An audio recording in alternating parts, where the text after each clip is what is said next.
from Live Local Fridays, 9:11 in the morning. We're back here with a link. Remember, this show probably brought to you by Calvo Enterprises, IT&E, and we're back with your host, Sabrina Salas, Matt Tanani.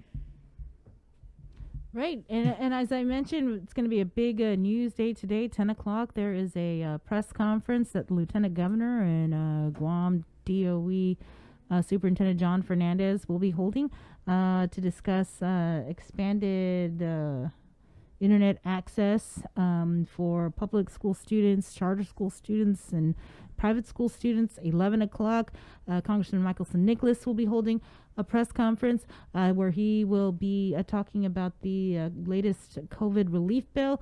And then at 3 o'clock, the Guam Education Board, they're going to be meeting and hopefully making the final announcement on where they are with the return to face-to-face learning for public schools. We're now going to head into the Zoom room where we have Senator Clynt Ridgell with us on the line. Good morning, Senator. Good morning. Good morning. I know you've got a busy day with the legislature, but I wanted to bring you in and get your thoughts on what's been happening, this whole debate on with the Cannabis Control Board, the Guam Visitors Bureau, businesses, leaders in Tumon regarding marijuana in Tumon. Mm-hmm. And you know, what are you hearing? Have they reached out to you to discuss this? No, not particularly. They haven't reached out to me. They've sent some letters, I believe, to the Speaker's office, so that gets disseminated to all the legislatures. So just in general, they have sent a letter to the legislature. Mm-hmm. But concerns, yeah. Mm-hmm. Have you been tracking though the debate and the back and forth? Yes.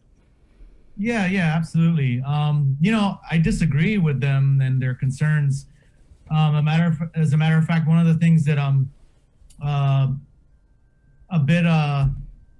that's a bit confusing is that the Guam Visitors Bureau already conducted an economic impact study that they conducted, and I saw some members of GVB made some mention where they kind of said, "Oh, that was the Cannabis Control Board's economic impact study." That's false. It was not the Cannabis Control Board's economic impact study. It's GVB's economic impact study. I have a copy of it. In fact, it says the study was prepared for GVB. And the reason I know it's GVB's study is because that study was mandated by the Cannabis Industry Act. So what happened was, you know, to be fair, GVB was opposed to legalizing cannabis in the first place. They were. When I introduced the bill, they did testify in opposition to cannabis for the same reasons that they're saying now. They said, you know, but back then they were saying, we don't know what the impacts will be to tourism. We're concerned about the impacts to tourism. We're afraid it might cause problems with tourism. So when we legalized it, we included a provision in the law that says, okay, fine, we're going to legalize it, but it's going to take at least a year for the Cannabis Control Board to finish the rules and regulations. So before they complete their rules and regulations and before it can be sold, you guys do an economic impact study. So you can let us know if there's any problems with it for the tourism industry. That was the reasoning behind it. So in the law, we said, fine, GVB, you're concerned, you want an economic impact study, so we're going to legalize it, but before it can be sold anywhere, do the economic impact study. And by the time, this will be enough time for you to do the economic impact study. Now, I remember going to some of the board meetings. GVB, mind you, has a voting member on the Cannabis Control Board. So they have representation there. So now that they're sort of coming out of nowhere and saying, oh, wait a minute, it kind of sounds a bit suspect, because why weren't they voicing these concerns at the board level when they have a voting member on the board? So the only discussion I remember on the Cannabis Control Board was at one point, the Cannabis Control Board was reviewing the law and they said, okay, before we can complete our rules and regulations, GVB, you need to do a study. Yeah. So they told the board member, hey, go back to GVB and let your bosses know you guys got to do a study. And the discussion, what the GVB member would bring back to the Cannabis Control Board is, we don't know what we're supposed to study. I remember these discussions because members of the board asked me, what is GVB supposed to study? And I said, GVB is the one who wanted to do a study in the first place. So I don't know what GVB wants to study. They're the ones who wanted to do the study in the first place. One of the concerns that they raised, GVB raised, their member raised at the board, at the Cannabis Control Board, where they said, how are we supposed to study something that hasn't been implemented yet? We don't know how to study the economic impacts of something that hasn't even been implemented on Guam yet, as far as sales. So they were kind of saying it's like the cart before the horse kind of thing. And they kept looking at me, and I said, again, I don't know. You guys are the ones who wanted to do the study. So we put it in the law. We said, fine, before we can do any rules and any sales, you guys will do the study you guys were asking for.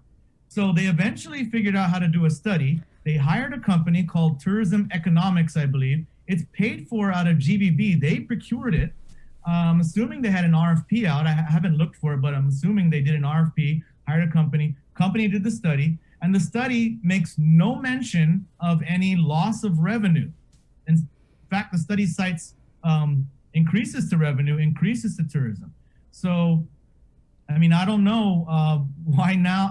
And now GVB is coming out claiming that they've done another study that says it's going to be bad for tourism. But my understanding is that it's not an actual study. I haven't seen an actual study. I asked, I think Perez said on some media, I thought I read somewhere where he said that he sent the study to the legislature and to the Cannabis Control Board. Well, I checked with my colleagues and the legislature and the Cannabis Control Board. We haven't received any study.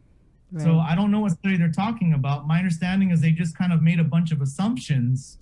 I think they just guessed. They just said, okay, how much do you think we're going to lose? Oh, how about 50% of this market? Yeah, 50% sounds good. Yeah, put that down. So I don't think they've done any sort of scientific survey. Wow. Yeah. Scientific study. Yeah, Jerry Perez was on our show, and he was talking about that sensitivity study that was conducted, saying what, over 500 million, I think, a loss in revenue if we were to do have marijuana in Tumon. But the other thing he also said was that economic impact study that you were referring to. He said, well, GVB paid for it. We weren't the ones who hired this company to do the study. It was the Cannabis Control Board. Can you clarify that? Yeah, I'll have to double check on that. But if they did it that way, then I don't know why they did it that way. The law says that this is for GVB to do their economic impact study. That's the whole point.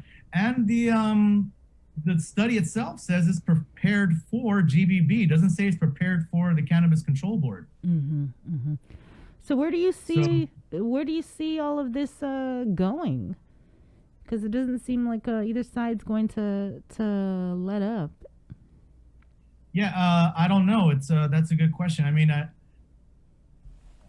not sure. Some of the concerns they kind of said at first from some of the members of the business community was, they're concerned about the public consumption. Well, the law doesn't allow for public consumption. Then some of the other concerns they said,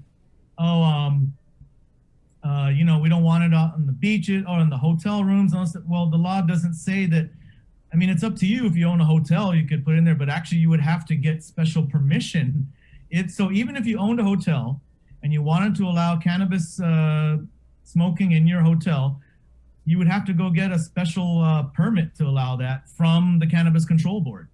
And so unless anyone's applying for that kind of permit, it's not going to be permitted in any hotel. And, as hotel owners, if they don't want to allow it in their hotel, they just don't allow it. Just like smoking, just like anything, they make the rules. It's their private property. They set the rules for their private property.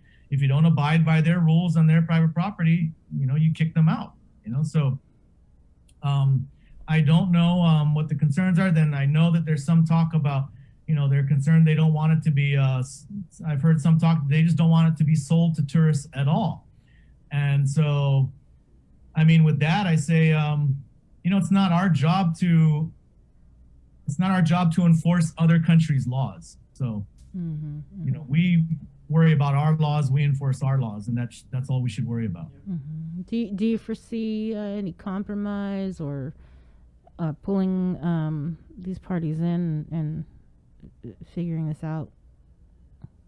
I'm sure eventually something will be figured out. I don't know exactly what. I know that the board right now it's with the Cannabis Control Board, so they've been meeting a lot lately. I know that they've been discussing it. I know that They just had a meeting yesterday, as a matter of fact, and Yeah. some of these issues were brought up again yesterday. So I think right now the board is just working on figuring out what to do. But I really think a lot of these concerns are being just driven by fear of something that they don't understand. So I think a lot of these businesses down in Tumon, it's just something new that they really don't understand. So they just, fear of the unknown.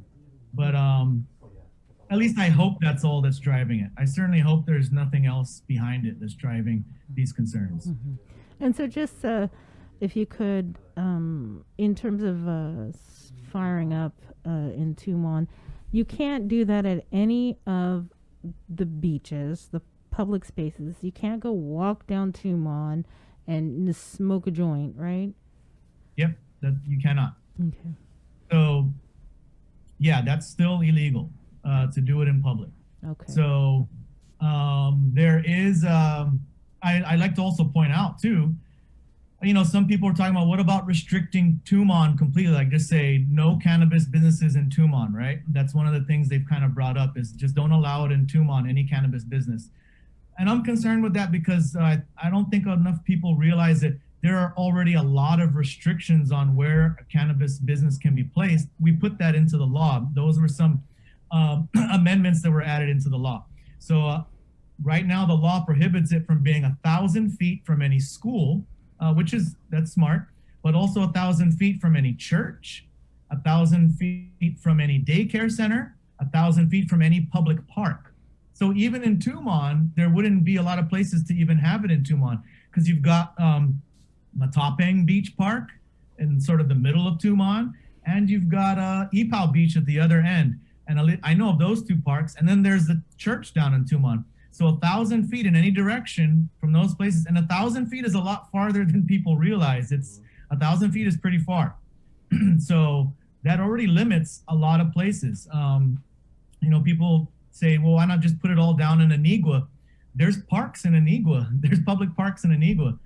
There's the Haral Park. There's the Adaloop Park. The Haral Park is kind of where the old, kind of close to that LA Cycle Tire place is at. There's another park that's sort of right across the District Court of Guam. So just driving around there, it's very restricted. I don't know where a place would fit in Anigua either. And then people said, well, just put it in Agana somewhere.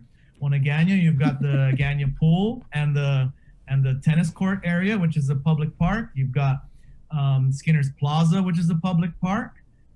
So you've got the church right there. So it's already very restrictive, and I'm concerned about restricting it anymore.